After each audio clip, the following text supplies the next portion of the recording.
Il a pris la mauvaise valise à l'intérieur, de la dentelle, des paillettes et un secret qui allait bouleverser sa vie parfaitement ordonnée. Peter Stone vit sous le signe du contrôle. Des contrats d'1 milliard de dollars, des costumes impeccables et zéro surprise. Catherine Grayson? C'est le chaos dans un sweat à capuche à dinosaure avec des rêves plus grands que son compte en banque. Quand un échange de bagages se transforme en désastre viral, leur monde entre en collision, littéralement et publiquement. Mais ce qui commence comme une humiliation pourrait bien devenir le genre de connexion le plus inattendu.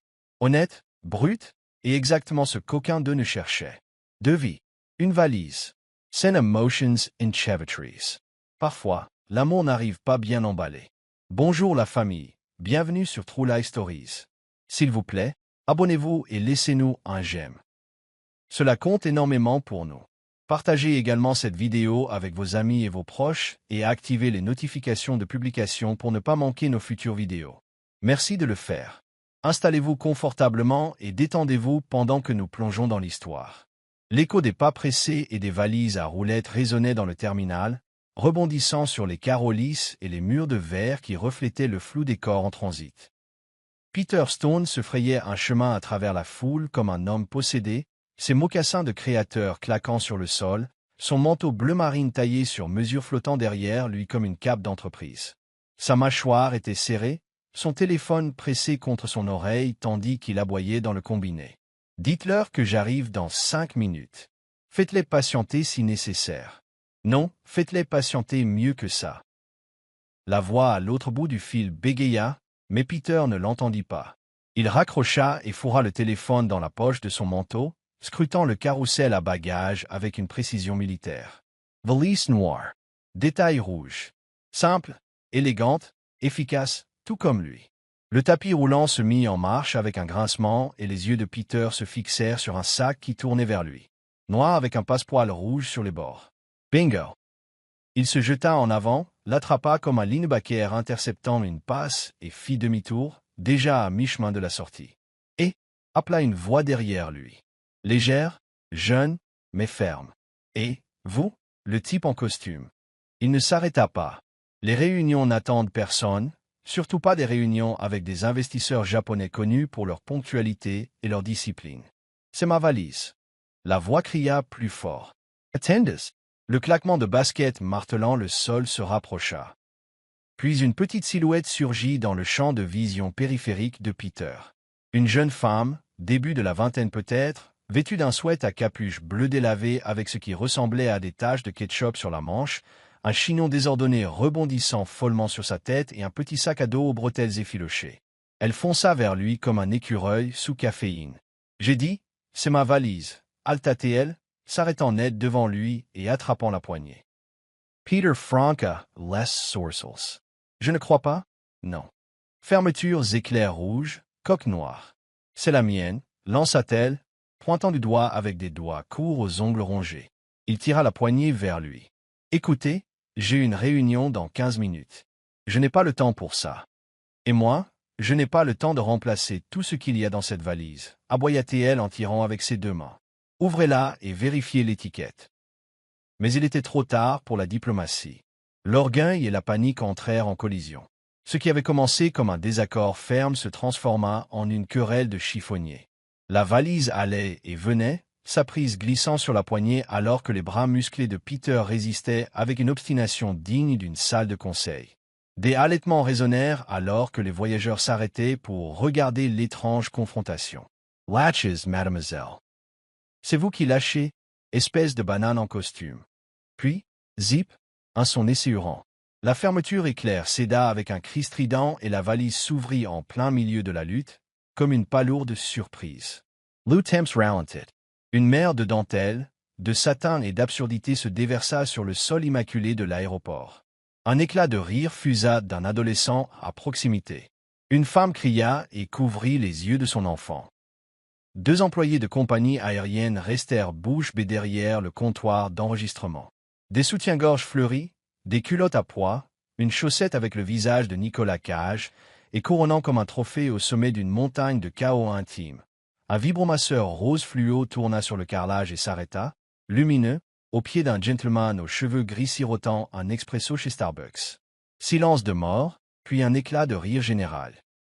Les yeux de Catherine s'écarquillèrent. Ses joues prirent la couleur d'une tarte aux cerises. « Oh mon Dieu !» murmura-t-elle, plongeant à genoux et ramassant frénétiquement les objets éparpillés. Peter, choqué et mortifié, s'agenouilla automatiquement pour aider. Mais sa main fut repoussée d'une tape en plein geste. « Ne touchez pas à mes culottes à fleurs, siffla-t-elle. J'essaie juste d'aider. » Aider? Vous ne faites qu'empirer les choses. C'est de votre faute. Vous avez tiré en premier. Vous avez pris le mauvais sac. Vous avez apporté un... L'omeno. Oh mon Dieu! Est-ce que ce truc vibre? Clic, un téléphone prit une photo. Clic, clic. Un autre. Oh, ça va direct sur TikTok, ricana quelqu'un à proximité. Peter se figea, réalisant soudainement combien de téléphones étaient maintenant pointés dans leur direction. Une femme se couvrit la bouche pour étouffer un rire. Un enfant commença à tendre la main vers le vibromasseur, avant d'être tiré en arrière par une mère horrifiée.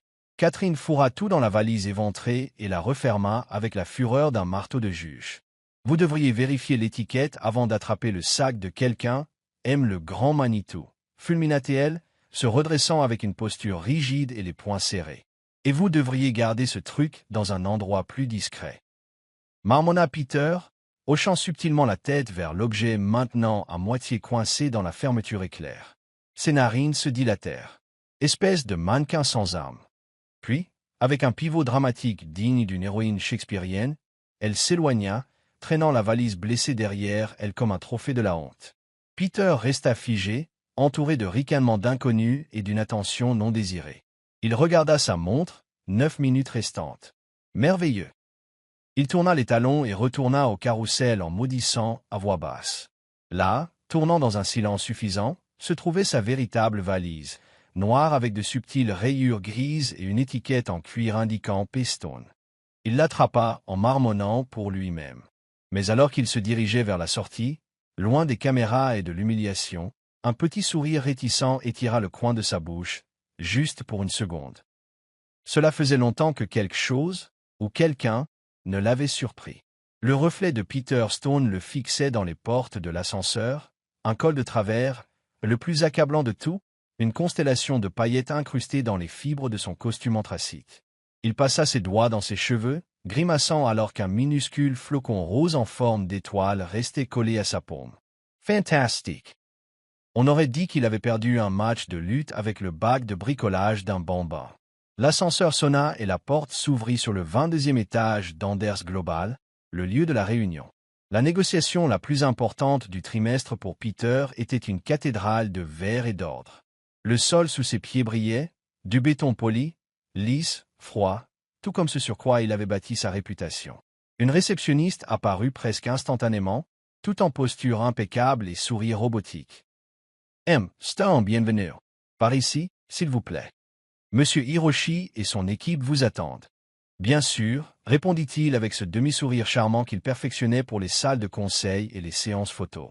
Il la suivit le long d'une rangée de bureaux en verre dépoli jusqu'à la salle de conférence exécutive. La porte s'ouvrit. Une longue table, des murs de verre surplombant la ligne d'horizon, une série de tablettes, des dossiers impeccables et des pichets d'eau infusée. 5 hommes d'affaires japonais impeccablement vêtus étaient assis sur le côté droit, murmurant doucement entre eux. Monsieur Hiroshi, le visage impassible et élégant dans un costume argenté, était assis en bout de table. Puis le regard de Peter se déplaça vers l'extrême gauche. Elle était là, Catherine, le même chignon désordonné, bien qu'il tentât de se cacher sous un blazer d'entreprise, clairement emprunté ou d'occasion. 2 tailles trop grandes, les épaulettes tombantes. Son sweat à capuche avait disparu, remplacé par un chemisier qui portait encore une minuscule tache de peinture près du poignet. Elle tenait un bloc-notes sur ses genoux et tapotait nerveusement un stylo à paillettes roses contre son genou. Peter se figea en plein pas, une main toujours sur la poignée de la porte. Une seconde passa. « Vous vous moquez de moi » lâcha-t-il plus fort que prévu. Toutes les têtes se tournèrent. Catherine leva les yeux et plissa les paupières, comme si elle n'était pas sûre que son imagination venait de craquer. Non, c'était bien lui, la banane en costume en personne. Elle avait l'air aussi mortifiée que lui. La réceptionniste cligna des yeux. « Stone. » « Oui, Désolé.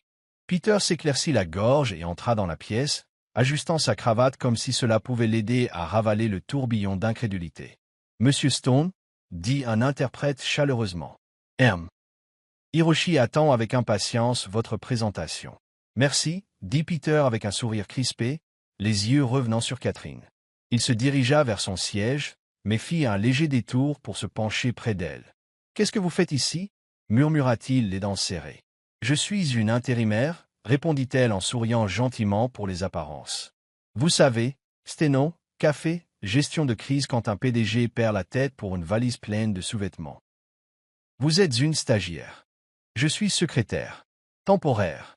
Ils avaient besoin de quelqu'un de bilingue et de désespéré. Je remplis les conditions.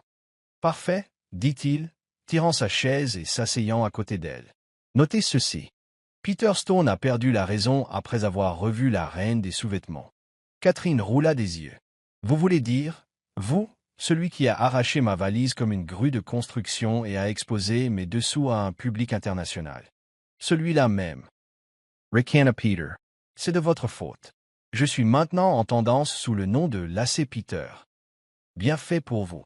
C'est le karma. Non, c'est l'humiliation. Catherine fit tourner le stylo à paillettes entre ses doigts et murmura, sans le regarder. Je m'appelle Catherine, en fait. Peu importe. Peter ouvrit son dossier, tournant les pages agressivement. Monsieur Hiroshi fronça les sourcils et se pencha vers son interprète, murmurant quelque chose en japonais. L'interprète hésita, puis traduisit. Monsieur Hiroshi souhaite savoir. Vous connaissez-vous? Peter inspira lentement, résistant à l'envie de crier. Se connaître? C'est un euphémisme. Catherine croisa les jambes, la posture guindée. Sa voix était sucrée comme du sirop. Nous avons eu un désaccord public au sujet d'une valise et d'un accessoire mal compris. Le vibromasseur n'était pas à moi. Ajouta-t-elle précipitamment, trop fort. Quelqu'un s'étouffa avec de l'eau. Peter toussa dans sa manche pour cacher un rire. Il a dû tomber dedans, hein? Catherine lui lança un regard noir. Vous appréciez vraiment ça? Oui. C'est le clou de mon moi. Rien ne dit plus professionnalisme que de revisiter votre collection de lingerie devant des investisseurs internationaux. Je vous jure, siffla-t-elle. Si vous osez prononcer le mot culotte, une fois de plus, je collerai votre chaise au sol à la superglue. Peter eut un sourire narquois, regardant enfin les graphiques devant lui. Note, Mademoiselle Catherine. La réunion reprit, ou du moins essaya. Des feuilles de calcul furent présentées. Des prévisions furent discutées. Des plans d'expansion du marché furent exposés. Mais Peter ne pouvait pas se concentrer. Pas vraiment, car à côté de lui était assise la fille qui avait dézippé son calme à 30 000 pieds de stress, fourré son ego dans une valise couverte de paillettes et qui prenait maintenant des notes avec le même stylo qu'elle avait probablement utilisé pour gribouiller des dinosaures. De temps en temps, leurs coudes se frôlaient. Une fois, elle laissa tomber son stylo et ils se penchèrent tous les deux pour le ramasser, sa main attrapant la sienne pendant une fraction de seconde. Elle ne retira pas sa main. Pas immédiatement. Louis non plus. Remerciez-moi plus tard, murmura-t-il. Les yeux toujours fixés sur un diagramme à barres. Pourquoi? Murmura-t-elle en retour. Pour vous avoir rendu célèbre. L'acolyte de Lacé Peter est aussi en tendance. Elle étouffa un rire, à peine. Le coin de sa bouche tressaillit. Vous êtes impossible. Et vous êtes une menace. Elle sourit à contre-cœur, mais honnêtement, pour la première fois ce jour-là, Peter cessa de sentir que le monde était en désordre. Catherine tourna une page dans son carnet et soupira. Vous avez intérêt à avoir une excellente présentation. C'est le cas. Vous avez intérêt à ne pas la gâcher. Je ne le ferai pas. Vous avez intérêt à ne pas flirter avec moi devant les investisseurs. Peter se tourna vers elle, la voix basse. Catherine, je ne flirte pas. Elle haussa un sourcil. Non, je négocie. Elle roula de nouveau des yeux, mais cette fois le sourire resta. Au moment où Peter Stone entra dans son pantouse, le silence le frappa au visage comme un plat froid d'ironie. Il ferma la porte derrière lui, jeta sa valise sur le côté et retira sa veste de costume pailletée comme si elle l'avait personnellement offensé. Une simple pression sur un interrupteur baigna l'espace ouvert d'une lumière chaude. Des baies vitrées du sol au plafond révélaient la ligne d'horizon, une ville de verre s'étendant sous un crépuscule violet. Normalement, la vue l'apaisait. Ce soir, c'était une moquerie, Un rappel de l'ordre et du contrôle qui venait de s'effilocher sous la lueur impitoyable des néons de l'aéroport. Son téléphone vibra encore et encore. Il jeta un coup d'œil. 37 appels manqués, 19 textos. Il soupira et répondit au seul nom qu'il ne pouvait ignorer. « Daniel », dit-il, desserrant déjà sa cravate. « S'il te plaît, dis-moi qu'Internet est en panne. » La voix de son assistant Priscilla. « J'aimerais bien. Tu es en tendance. » Peter S.E. Figia in plein pas. Comment ça, je suis en tendance? Le hashtag Lacet Peter a atteint la 4e place mondiale. Numéro 4, Peter, et faire tomber des sous-vêtements par terre est maintenant un défi de danse sur TikTok. Ils ont remixé la vidéo avec Beyoncé. Jesus Christ, marmonna Peter. Je t'avais dit de ne pas prendre cette valise. Je ne l'ai pas prise exprès. Elle a des mèmes. Tu es à GIF maintenant.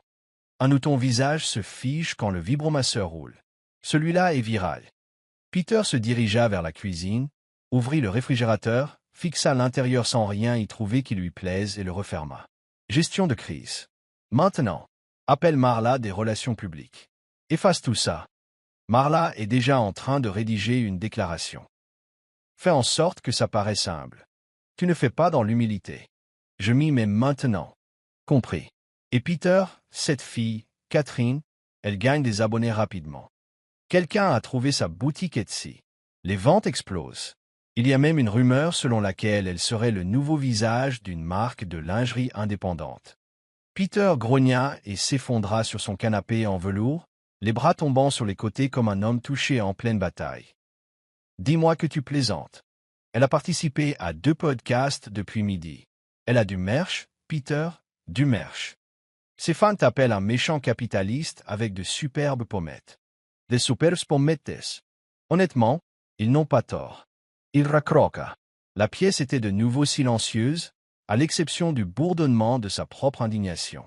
Peter fixa le plafond, ne sachant s'il devait rire ou frapper quelque chose.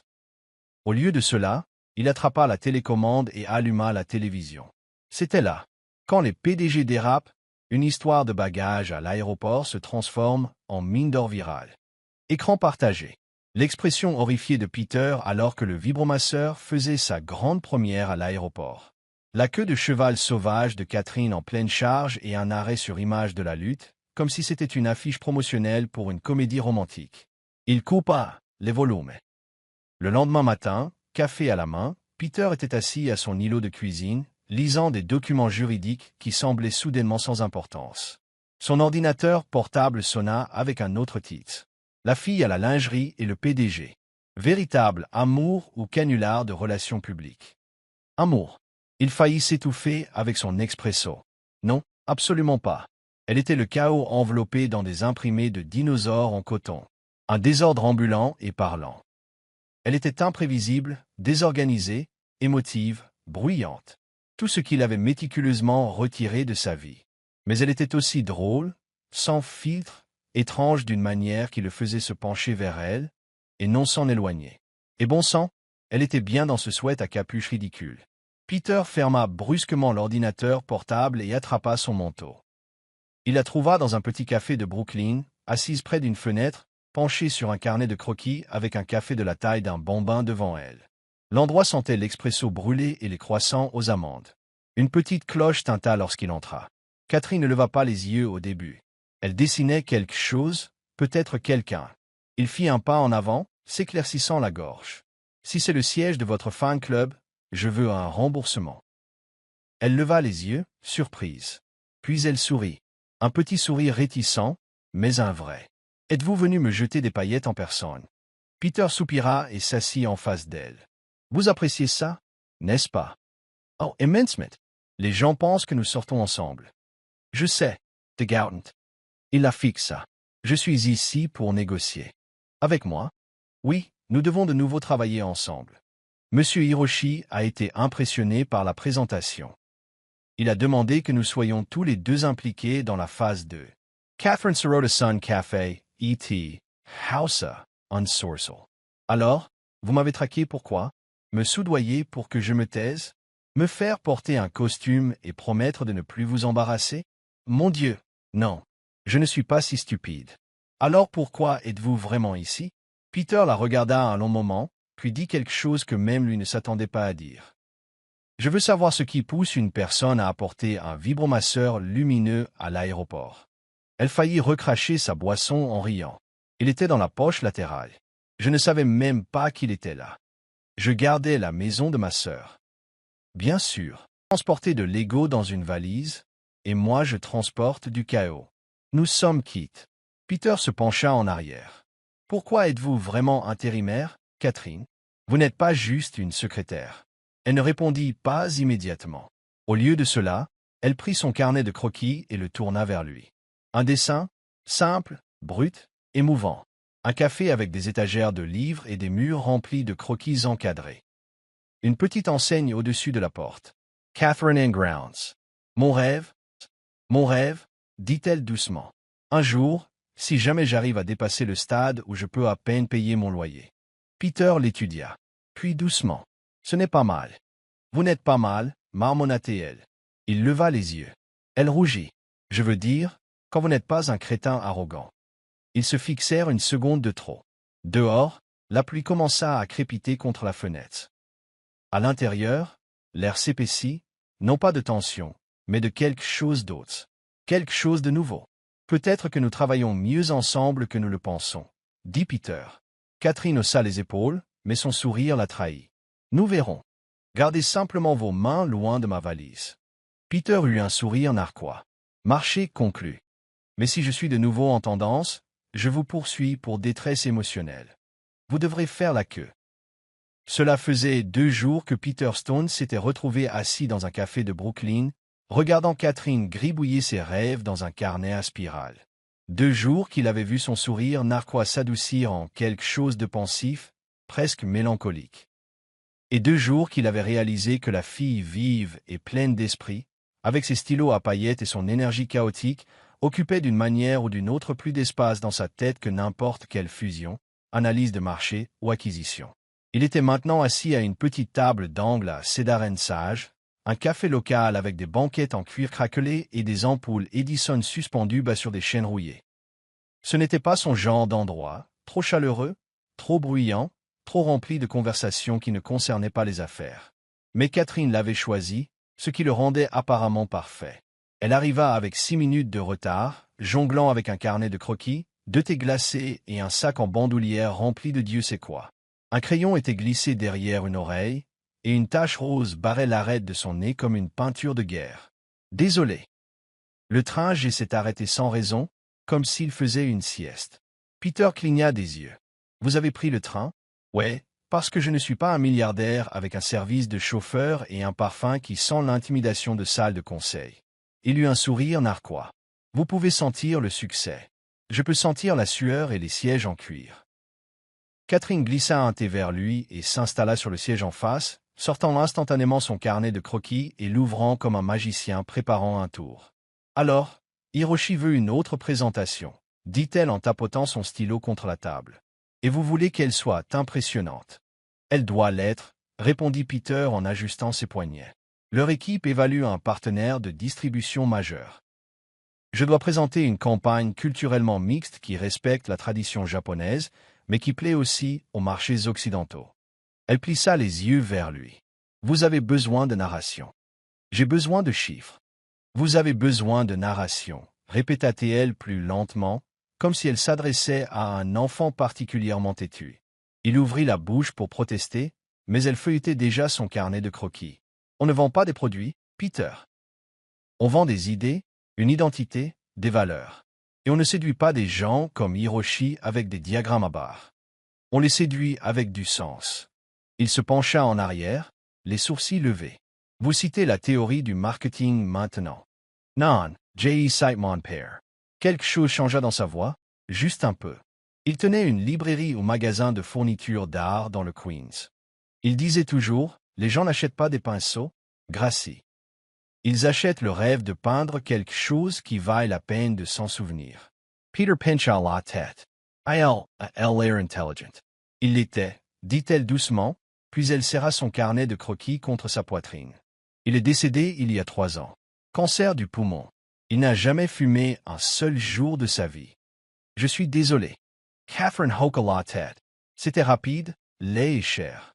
J'ai vendu tout ce que j'avais pour payer les factures médicales. Même sa boutique. C'est pour ça que je fais de l'intérim. J'économise. L'entertainment. Pour un nouvel espace. Peut-être pas des livres et des pinceaux, mais quelque chose du genre. Quelque chose à moi. Peter ne sut quoi répondre à cela. Il avait grandi dans le privilège, les comptes hérités, les dîners de fête polis et un fonds en fiducie attendant comme un oreiller sous chaque risque. Ses pertes étaient d'entreprise. Son deuil, stratégique. Mais ceci, c'était réel. Il s'éclaircit la gorge. Vous savez, ma mère est décédée quand j'avais 25 ans. Catherine leva les yeux, surprise. Accident de voiture, continua-t-il.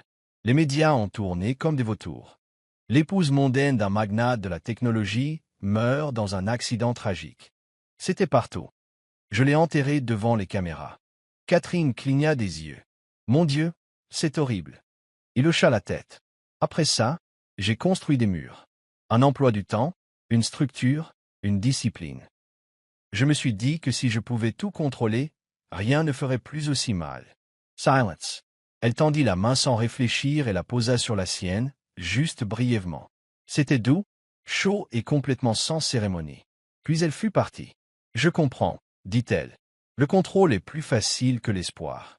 Peter laissa échapper un rire, bas et brisé. Exactement. La serveuse arriva avec 2 sandwichs et un bol de frites de patates douces, les plaçant entre eux comme une offrande de paix. Ils mangèrent en quasi-silence pendant quelques minutes, tous deux plongés dans des pensées qui n'avaient pas besoin d'être dites à voix haute. Finalement, Catherine fit glisser une nouvelle page de son carnet de croquis vers lui. Ce n'était pas un dessin, juste des mots dans différentes polices, en gras, ombrés, écrits à la main avec élégance.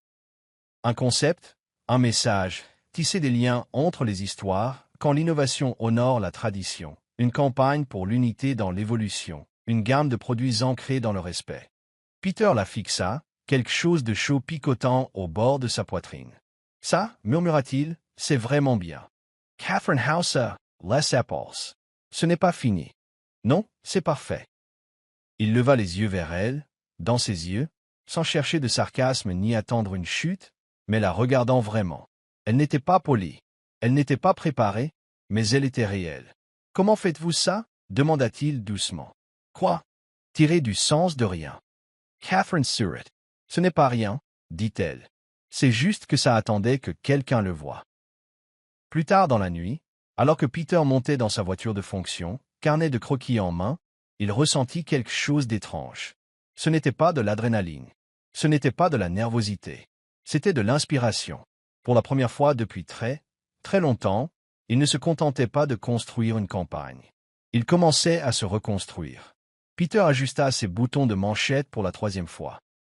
Il était assis raidement sur son siège de première classe, un verre d'eau pétillante sur la tablette, les glaçons cliquetant avec une nervosité qui ne lui convenait pas. Le bourdonnement des moteurs à réaction remplissait la cabine comme un bruit de fond, assourdissant le son des autres passagers s'installant dans leur capsule de luxe. À côté de lui, un siège était manifestement vide et en retard. Puis vint le son de quelque chose. Non, de quelqu'un se précipitant dans l'allée. Peter n'eut pas besoin de regarder. Le grincement des bottes de combat, les excuses marmonnées à voix basse et l'agitation inimitable, légèrement contrôlée, annoncèrent son arrivée avant même qu'elle ne parle. « Ah, désolé. Je jure que je ne suis pas habituellement en retard. » « D'accord, parfois je suis en retard, mais cette fois c'était la faute du chauffeur d'Uber. Il voulait parler des extraterrestres, et j'ai juste... Bref, je suis là. » Catherine s'affala sur le siège à côté de lui, essoufflée et légèrement décoiffée, une énorme écharpe en tricot à moitié drapée sur une épaule et son sac en bandoulière débordant de carnets de croquis, de collations et d'un coussin de voyage en forme de renard endormi. Peter cligna des yeux. « Vous avez apporté votre propre oreiller ? Je ne fais pas confiance à ceux de la compagnie aérienne. Qui sait quel type de crimes cutanés ont été commis dessus ? Allah fixa. » Elle sirota un café glacé de supérette qu'elle avait dû faire passer en douce à la sécurité. Aussi, j'ai des barres de céréales. Vous en voulez une ? C'est au beurre de cacahuète et au chocolat. Non merci, dit-il, souriant presque. Presque. Comme vous voulez, mais vous le regretterez quand le repas à bord sera du tofu ou du poulet triste. L'hôtesse de l'air apparut. Madame Grayson, Stone, bienvenue à bord. Nous allons décoller sous peu. Puis-je vous apporter autre chose avant le départ? Oui, dit Catherine, un ajustement d'attitude pour mon voisin de siège. Peter lui lança un regard de côté. Dit la femme qui a emporté des collations comme un raton laveur se préparant à l'hibernation.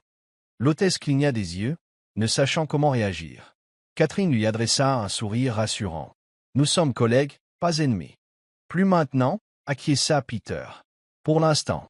L'hôtesse s'enfuit.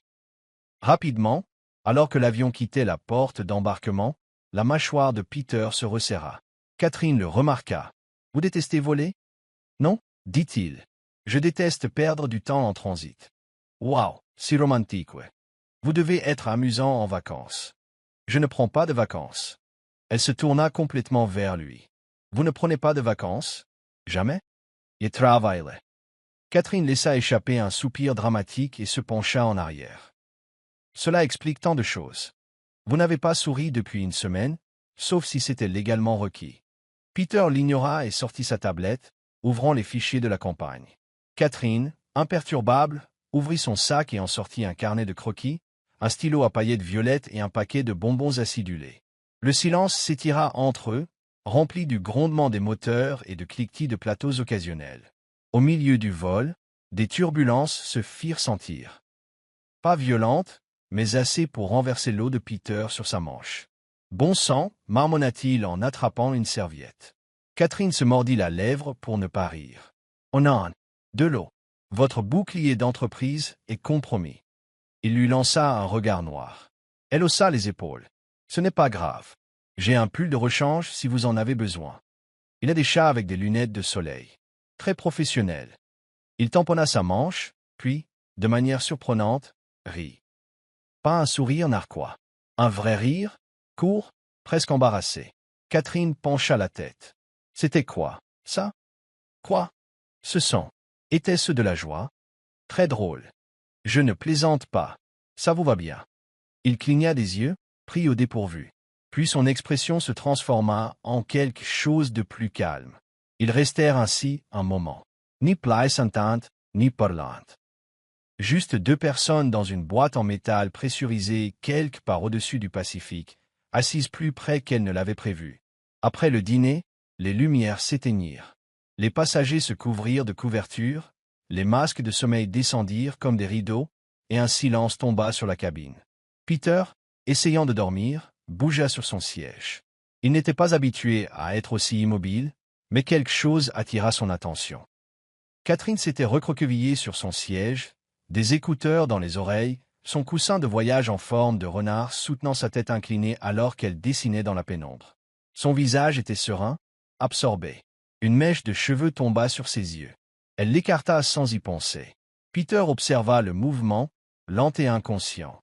Elle était paisible, ce qui était étrange, car Catherine n'était pas une personne paisible. Il détourna le regard. Regarda de nouveau. Son esprit vagabonda. Pas vers les chiffres, pas vers la présentation. Vers elle. Des heures plus tard, ils atterrirent à Tokyo, accueillis par une brise fraîche et un flot de salutations polies et de voitures noires.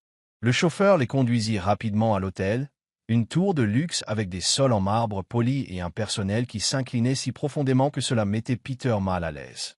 À la réception, la réceptionniste cligna des yeux en regardant l'écran. Il semble y avoir eu une erreur, dit-elle dans un anglais accentué.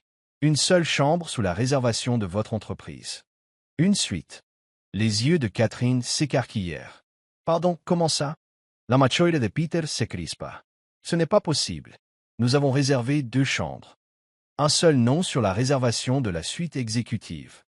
Stone. Nous nous excusons pour cette erreur. Catherine regarda Peter, les bras croisés. Eh bien, soupira-t-il. Nous réglerons ça demain matin. Et ce soir? Je dormirai sur le canapé. Elle plissa les yeux. Vous possédez même un pyjama, Stone? Il se tourna vers elle avec un calme impassible. Catherine, j'ai volé 12 heures à côté d'une femme qui a mangé 6 paquets de verre acidulé et m'a comparé à un vampire. Je suis trop fatigué pour être une menace pour autre chose que le minibar. Elle roula des yeux. D'accord. Mais si vous ronflez, je le poste. Marché conclu. La suite était immense. Vue panoramique sur la ligne d'horizon, tout en acajou, et une douche à effet plus de la taille d'un studio de Manhattan. Catherine s'affala sur le lit king size comme si elle en était la propriétaire. C'est la plus belle chambre où je sois jamais allé. Peter déboutonna ses manches. Essayez de ne rien casser. Elle roula sur le côté, le regardant depuis les oreillers. Vous n'avez pas besoin d'agir comme une statue tout le temps, vous savez. Il fit une pause. Elle continua, la voix plus douce maintenant. Vous pouvez enlever l'armure. Le monde n'est pas toujours là pour vous blesser. Je ne porte pas d'armure. Elle sourit, triste et compréhensive. Si, vous en portez une. Cette nuit-là, Peter s'assit sur le canapé avec un verre de saké qu'il goûta à peine. Les lumières de la ville clignotaient à l'extérieur. Il fixa son téléphone, des messages non lus brillants comme des fantômes. Affaires, relations publiques, gestion de crise. Et pourtant, son esprit dérivait vers des stylos à paillettes roses, vers des librairies qui n'existaient plus, vers des mains qui se tendaient en silence, sans rien demander. Il regarda vers le lit. Elle dormait sur le côté, la couverture à moitié retirée, un bras drapé sur un oreiller comme si c'était un ami. Il n'avait jamais rencontré quelqu'un d'aussi sans filtre. Il n'avait jamais rencontré quelqu'un qui le faisait se sentir hors de son scénario. Et il n'était pas sûr si cela l'effrayait ou l'excitait. Peut-être les deux. L'odeur de café fort, d'encre légère et de quelque chose de floral s'accrochait au costume sur mesure de Peter alors qu'il entrait dans son bureau la semaine suivante, fraîchement rentré de Tokyo. La porte se referma derrière lui avec sa finalité satisfaisante habituelle. Mais le calme habituel qu'il ressentait entre ses murs ne vint pas. Pas cette fois. Il resta un instant au centre de son bureau minimaliste, fait de verre, d'acier et de silence, et regarda la ligne d'horizon. Son reflet le fixait dans la fenêtre, poli, pressé, composé. Mais son esprit était encore à 10 fuseaux horaires de là.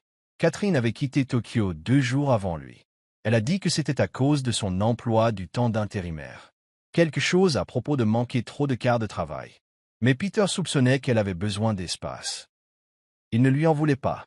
Après leur présentation chaotique mais réussie au conseil d'administration japonais, tout avait changé entre eux de manière subtile et tacite. Les regards partagés, les conversations qui s'éloignaient loin des affaires. Le moment dans la suite de l'hôtel où leurs mains se sont accidentellement touchées en cherchant la même couverture. Et le fait qu'aucun d'eux ne s'est retiré tout de suite. Il desserra sa cravate et jeta sa mallette sur le bureau. Son assistant, Daniel, sonna via interphone. Monsieur Stone, juste pour vous informer. Vous avez une visiteuse dans le hall. Peter haussa un sourcil. Qui? Catherine Grayson. Cela le redressa. Faites-la monter.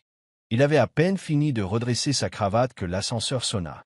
Elle entra dans le bureau comme un tourbillon déplacé, légèrement essoufflé, ses cheveux de nouveau en chignon haut, vêtue d'une robe d'été sous une veste tachée de peinture. On aurait dit que le printemps était entré dans un musée de marbre. Belle vue, dit-elle en désignant la ligne d'horizon. On peut voir jusqu'à votre ego. Il eut un sourire narquois. Et vous êtes venu jusqu'ici juste pour m'insulter? Non, dit-elle, sortant un dossier de son sac et le posant sur son bureau. Je suis venu vous donner ceci. La nouvelle présentation de la campagne. J'ai fait quelques changements après Tokyo. Il ouvrit le dossier et feuilleta les pages. Visuel, slogan, guide de ton, superposition culturelle. C'était brillant. Elle avait pris ce qu'ils avaient co-créé au Japon et l'avait sublimé. Plus chaleureux, plus humain, plus elle. C'est incroyable, dit-il sincèrement. Je sais. Leurs yeux se croisèrent de nouveau. Cette même attraction. Ce même sentiment de quelque chose d'innommé. Puis elle baissa les yeux sur son bureau et eut un sourire narquois. Vous gardez toujours les choses trop propres. Ça me donne envie de renverser du café par dépit. Il rit doucement. Ça vous ressemble bien. Il y eut une pause, lourde de quelque chose de plus pesant. Catherine regarda autour du bureau. Vous savez ce qui est drôle? Dit-elle, son ton changeant. Je pensais qu'en étant ici, en voyant ce monde de près, les réunions, le luxe, la vue, j'en aurais envie. Je veux dire, qui n'en voudrait pas. Elle se tourna vers lui. Mais non, pas vraiment. C'est impressionnant, mais ce n'est pas à moi. Peter s'appuya contre le bureau. Alors qu'est-ce qu'il est? Mon propre endroit, dit-elle. Mes propres murs. Avec de l'art désordonné, des chaises dépareillées et des gens qui ne parlent pas comme si les bénéfices trimestriels étaient un langage d'amour.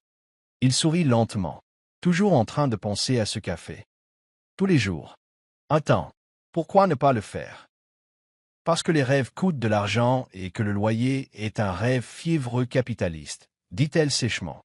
De plus, je rembourse toujours un prêt étudiant pour un diplôme sur des choses que mon père m'avait de toute façon déjà dites. Peter resta silencieux un moment. Puis il se dirigea vers l'armoire près de sa femme. Être, la déverrouilla quelque chose qu'elle n'attendait pas. Sa valise. La valise. Celle de l'aéroport. Celle qui avait tout commencé. Il la posa sur le bureau, marquée et encore couverte de paillettes. « Vous l'avez gardée » demanda-t-elle en clignant des yeux. Il hocha la tête. J'avais l'intention de la renvoyer. Mais quelque chose m'a dit de ne pas le faire. Il l'ouvrit lentement, prudemment cette fois, et plongea la main dans la doublure. De l'intérieur, il sortit un journal relié en cuir, usé, froissé, et indubitablement le sien. Catherine se ficha. « J'ai trouvé ça à l'intérieur, dit-il. Je n'ai pas lu grand-chose. Juste les premières pages. » Son visage devint légèrement rose, mais elle ne dit rien. « Je ne savais pas, » ajouta Peter, la voix plus basse maintenant. « À quel point cela comptait pour vous. » Elle tendit lentement la main, prenant le journal comme s'il était en verre. « J'écrivais là-dedans quand mon père était malade, » dit-elle. « Ça m'aidait. S'accrocher aux choses, même si ce n'est que par les mots. » Il la regarda caresser la couverture.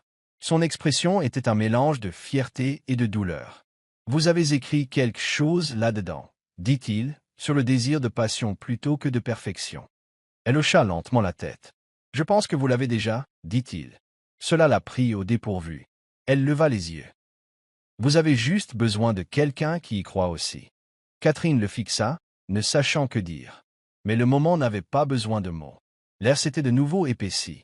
Cette même chaleur, cette même douleur derrière les côtes. Et cette chose têtue, implacable, qu'aucun d'eux n'avait voulu nommer. « Alors, » dit-elle, la voix légère, essayant de se raccrocher à quelque chose de normal. Est-ce qu'Hiroshi a approuvé la présentation finale? Il l'a fait. Nous allons de l'avant.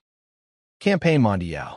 Et il a demandé que nous restions tous les deux comme directeurs créatifs. Ses yeux s'écarquillèrent. Êtes-vous sérieux? Peter hocha la tête.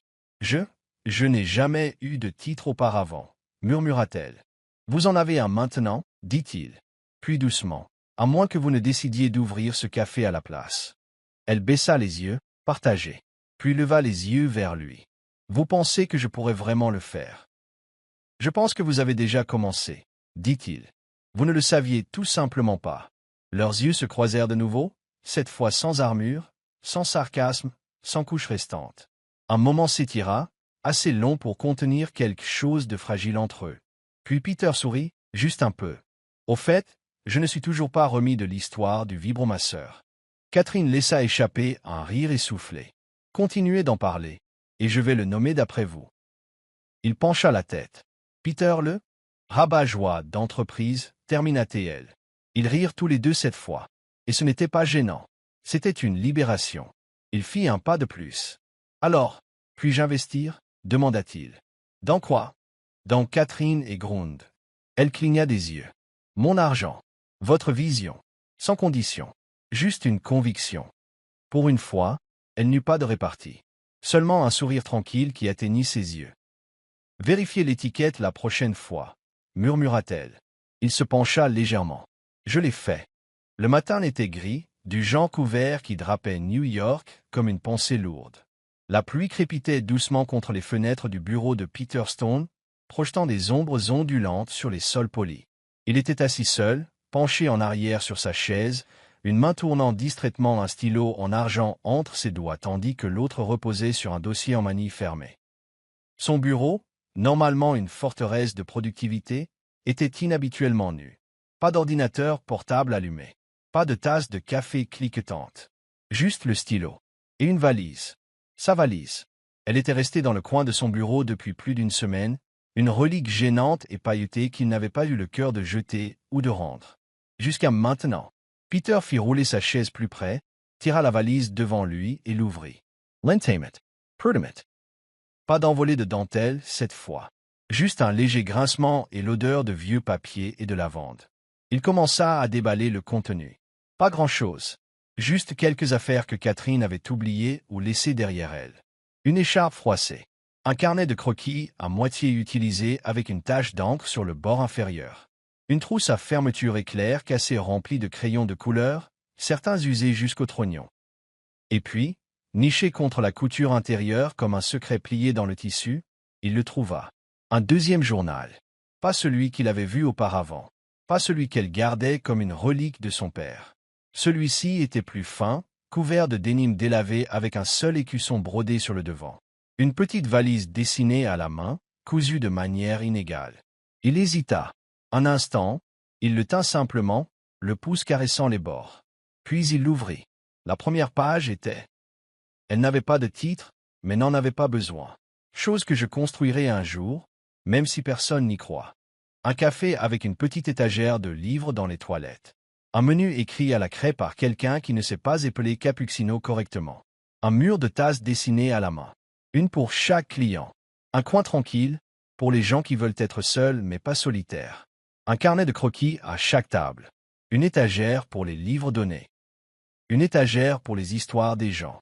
Une cloche près de la porte, qui chante comme si elle le pensait vraiment. Et peut-être, juste peut-être, un endroit où quelqu'un comme lui pourrait entrer et oublier son armure pendant 1 heure. Peter de Gludit difficilement. Il n'y avait aucun doute sur qui était lui. Il tourna une autre page.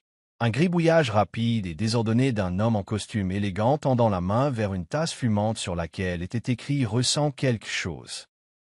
Au-dessus, Catherine avait écrit « Parfois, la chose la plus difficile à conserver est la douceur. Surtout quand le monde ne cesse de vous tendre de l'acier. » Les mots le frappèrent comme un murmure mêlé d'un coup de poing. Il referma le journal et resta assis un long moment, la pluie tapotant le verre derrière lui, douce et régulière. Tout ce qu'il avait passé sa vie à construire, son entreprise, ses murs, son identité, semblait soudainement mince, comme une projection sur une toile que Catherine pouvait voir à travers d'un seul coup d'œil. Elle l'avait changé. Pas bruyamment, pas exprès, juste en étant elle. En étant honnête dans un monde accro au faux-semblant. En riant quand il fronçait les sourcils. En le remettant à sa place. En l'invitant à entrer. Cette nuit-là, Peter n'est pas rentré chez lui. Il n'est pas allé à un cocktail ou à un dîner d'affaires. Au lieu de cela, il est allé dans une imprimerie de liste village et a attendu 45 minutes pendant qu'il plastifiait quelque chose de spécial. Puis il a pris un taxi jusqu'à une adresse que Catherine avait un jour gribouillée dans la marge d'une serviette tachée de café. Un entrepôt à Brooklyn, à moitié abandonné, des fenêtres poussiéreuses, mais il y avait une pancarte à louer sur la porte.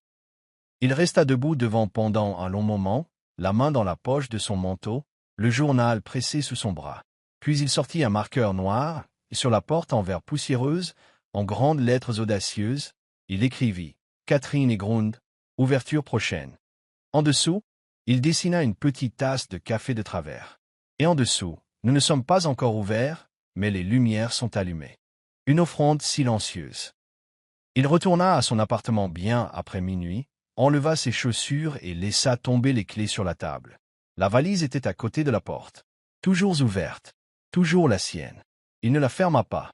Au lieu de cela, il sortit son téléphone, prit une photo de la page du journal avec la liste et la joignit à un message. Ah, Catherine Grayson. Objet. Proposition d'investissement. En quelque sorte. J'ai trouvé ça. Considérez ceci comme ma présentation formelle. Je veux le construire avec vous. Sans condition. Sans pression. Juste un partenariat. Et oui, j'entrais le coin tranquille avec les tableaux de Cappuccino les plus mal orthographiés que vous ayez jamais vus. Puis, il hésita au-dessus du bouton d'envoi, puis cliqua. C'était la première fois depuis des années qu'il écrivait quelque chose de vulnérable et l'envoyait sans le faire valider par le service juridique. C'était terrifiant. C'était aussi exactement juste. Le terminal était plus froid que dans le souvenir de Catherine. Le genre de froid stérile qui s'accrochait à vos chevilles et donnait l'impression que tout était suspendu dans le temps. Comme si vous n'avanciez ni ne reculiez, juste coincé en transit.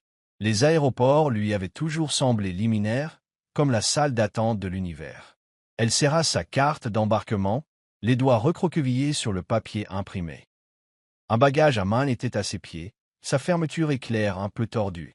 À l'intérieur se trouvaient des carnets de croquis, le coussin de voyage en forme de renard et un dossier marqué « Proposition de bail, subvention pour incubateur de café à Tokyo ». C'était réel. Elle le faisait. Un vrai café. Un vrai espace. Le sien. Une subvention était arrivée après que l'équipe d'Hiroshi ait discrètement transmis son portfolio à un fonds culturel pour jeunes entrepreneurs. Ce n'était pas beaucoup, juste assez pour commencer, mais c'était à elle. Elle ne l'avait pas encore dit à Peter. Non pas parce qu'elle ne voulait pas qu'il le sache, mais parce qu'elle n'était pas sûre de comment le lui dire. Pas après le message. Celui qu'il avait envoyé il y a 3 nuits, avec cette photo de la page de son journal et les mots qui lui avaient presque coupé le souffle. Je veux le construire avec vous. Pas l'acheter, pas le sponsoriser, le construire. Et pourtant, la voilà, sur le point de s'envoler à l'autre bout du monde pour commencer son rêve seul. Elle ne fuyait pas. Mais peut-être, juste peut-être, elle avait peur. L'annonce d'embarquement crépita au-dessus de sa tête. Le vol 227 à destination de Tokyo est maintenant en cours d'embarquement. Catherine ajusta la sangle sur son épaule et fit un pas vers la porte d'embarquement. Puis s'arrêta. Un silence balaya le terminal. Le genre de silence qui se produit quand quelque chose d'inattendu franchit les portes coulissantes. Elle se retourna et le vit. Peter. Indian. Pas en costume. Pas de cravate. Pas de mallette. Juste lui. Tenant sa valise. La chose pailletée, blessée, ridicule qui avait tout commencé. Il avait l'air essoufflé, comme s'il avait couru. Pas seulement à travers l'aéroport, mais à travers toutes les excuses pour ne pas être là. Il la repéra immédiatement. « Ne montez pas dans cet avion, » dit-il. Elle cligna des yeux. « Peter, je sais, je suis en retard. Encore. Mais pour une fois, je n'ai pas de discours. » Elle haussa un sourcil. « Vous, sans voix. » J'ai répété cette conversation dans ma tête 100 de fois. Tout semblait fausse. Alors je vais juste le dire. Il s'approcha. « Vous n'avez jamais été le chaos, Catherine. Vous étiez le schéma que je ne pouvais pas voir parce que j'étais trop occupé à prétendre que je n'en avais pas besoin. » Elle déglutit. « Je ne veux pas seulement financer votre rêve. Je veux me réveiller dedans. » Un temps passa entre eux, lourd de tout ce qu'il n'avait pas dit. Elle croisa les bras, le cœur battant. « Et maintenant, vous abandonnez votre empire pour faire des lattes avec moi. »« Non, » dit-il en souriant. « Je garde l'empire, mais je construirai un royaume avec vous. » Elle rit, surprise. C'était ringard. J'ai répété cette phrase au moins 12 fois. Ça se voit. Il brandit la valise. Toujours à vous. Je me suis dit que je pourrais peut-être la porter un moment. Catherine le regarda vraiment. Au-delà du charme, l'homme qui s'était assis sur un canapé froid à Tokyo, écoutant ses rêves, qui avait gribouillé Catherine et Grund, ouverture prochaine sur une porte poussiéreuse qui avait trouvé un sens dans une valise pleine de paillettes et de secrets. Puis elle sourit. « Vous êtes un idiot. Je sais, un idiot persistant et impossible. » Ça, je le sais vraiment. Elle s'approcha de lui, les yeux ne quittant jamais les siens, et prit lentement la valise de ses mains. Leurs doigts se touchèrent. Puis elle laissa tomber la valise et l'enlaça. Ce n'était pas un baiser de cinéma dramatique ou une pirouette au ralenti. C'était mieux. C'était chaleureux, solide, comme de rentrer à la maison. Elle se recula juste assez pour murmurer.